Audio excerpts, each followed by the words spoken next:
the government has said that if you have recovered from COVID-19, your vaccination will now be deferred by 3 months. So vaccination for coronavirus can be taken only 3 months after recovery. This is a new guideline by the centre. Now, so far, there was no fixed gap for taking vaccination in such situations, but the Health Ministry has accepted the latest recommendation it has received from NEGVAC, which is basically the National Expert Group on Vaccine Administration for COVID-19. Sunil Prabhu has the details. The vaccination for those who have, been diagnosed COVID positive, the time gap instead of 4 weeks, which had been pointed out in a press conference of the government by no less than the AIMS director, Dr. Randeep Guleria, who had said keep a gap of 4 to 6 weeks.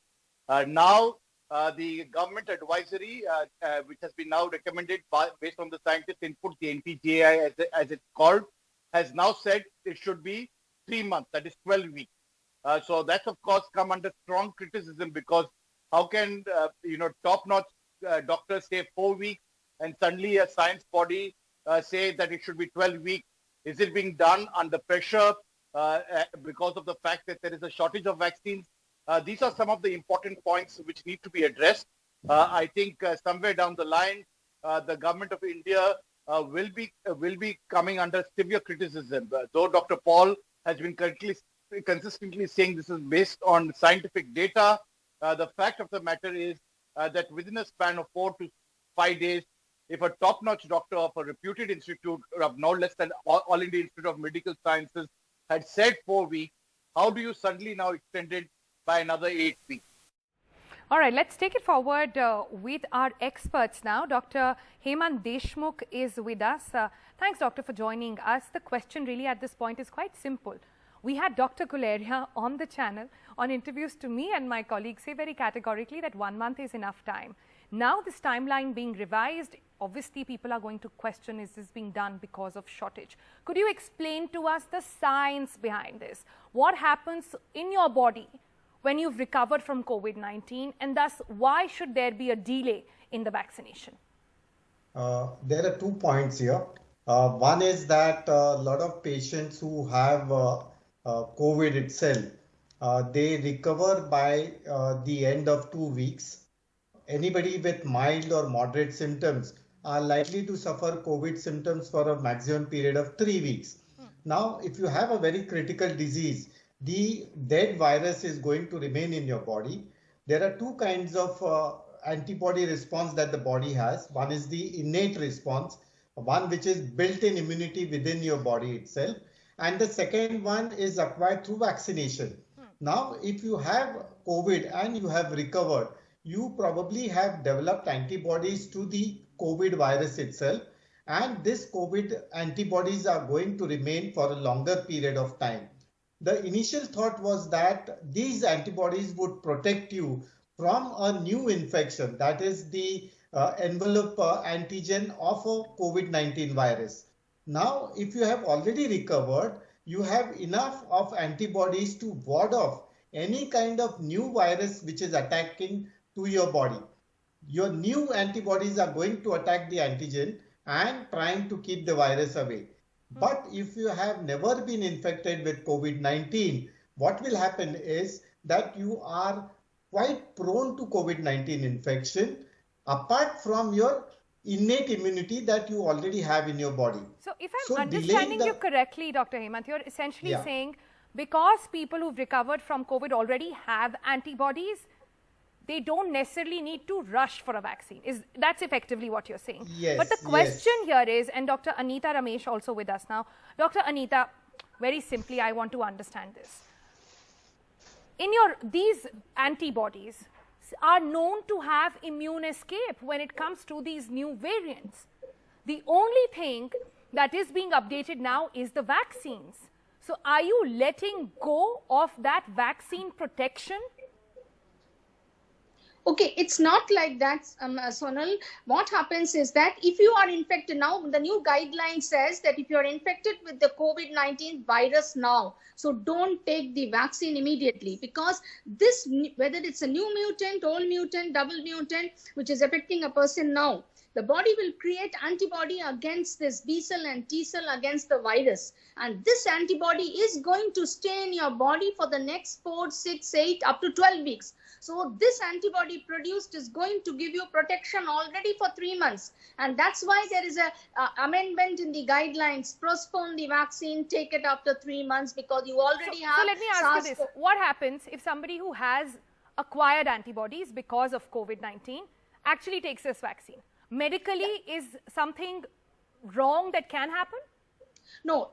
If you have affected with the virus and you are antibodies then, but the recommendation is that still you take the vaccine, no side effects, no problem, because your infection-related antibody is going to wane over time. And the vaccine-induced antibody is going to stay maybe 6 months, 9 months. At the end of 1 year, you need to revaccinate. So answering your question, with immunity inside, antibody developed post-infection, yes, you can take the vaccine, definitely no side effects. All right. But you can postpone the vaccine for up to 3 months, seeing the general condition of India with the health crisis, vaccine crisis, number of cases rising, many of the doctors, healthcare workers are also become positive. So we can safely get it after 3 months without altering your body's immunity. And because we have to balance between science, medicine, Got it. We'll come to that finance. in a bit. So you're essentially saying there is no harm in taking the vaccine after 1 month of recovering from COVID, but the guidelines have extended it, made it threefold really, sort of extended it to 3 months only because they want to prioritize other people who don't have any antibodies at all. That's the conclusion. Isn't that the case then, Dr. Hemant? Yeah, very much what we are talking and what we are surmising from the entire guidelines is that the antibodies that we already have is going to protect us anyway. And if you have recovered from COVID-19, the protection is going to remain at least for 3 months, 1 to 3 months.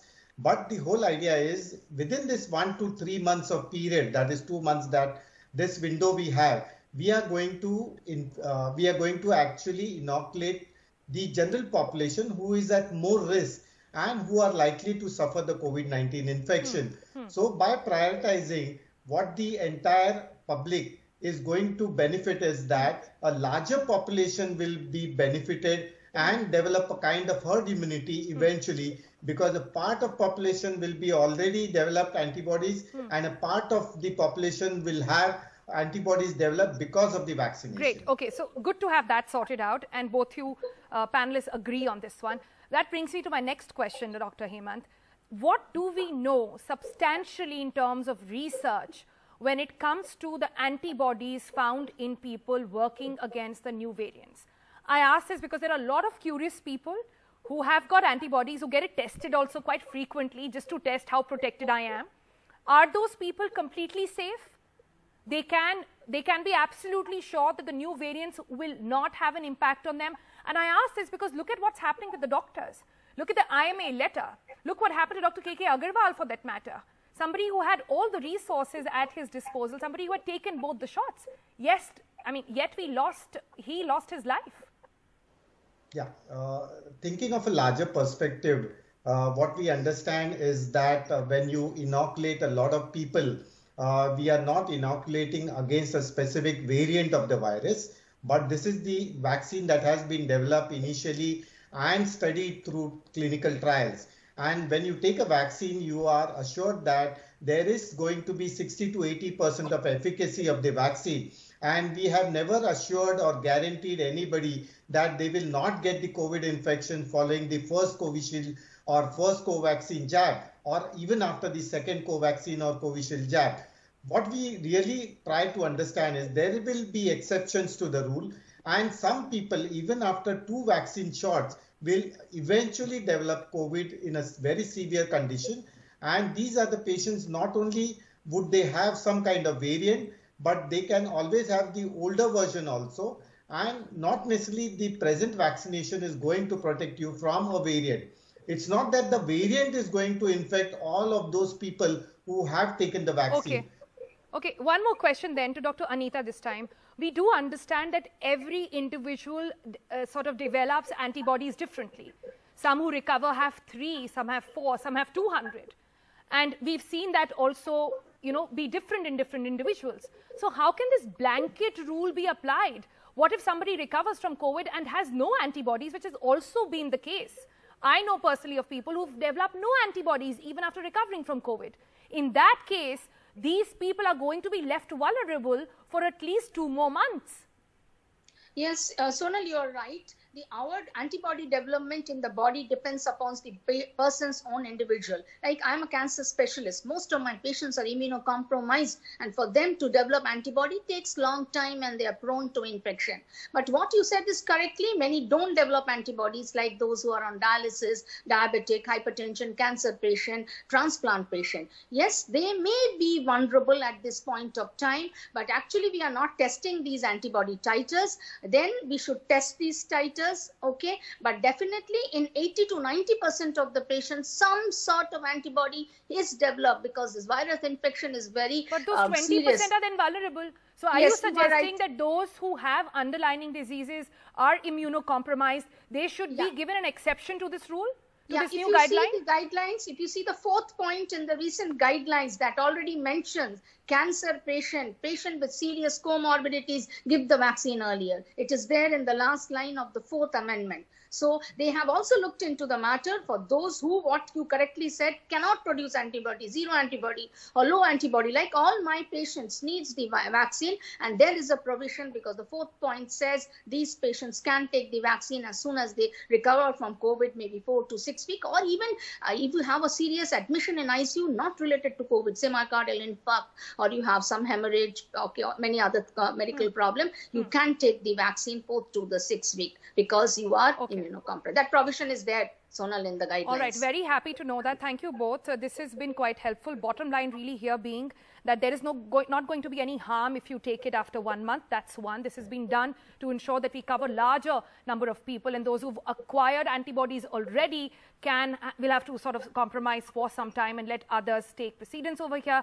And the third thing is, if you are immunocompromised, if you have any serious comorbidities, you are entitled to get it after 1 month as well. Thank you both for joining us on this discussion.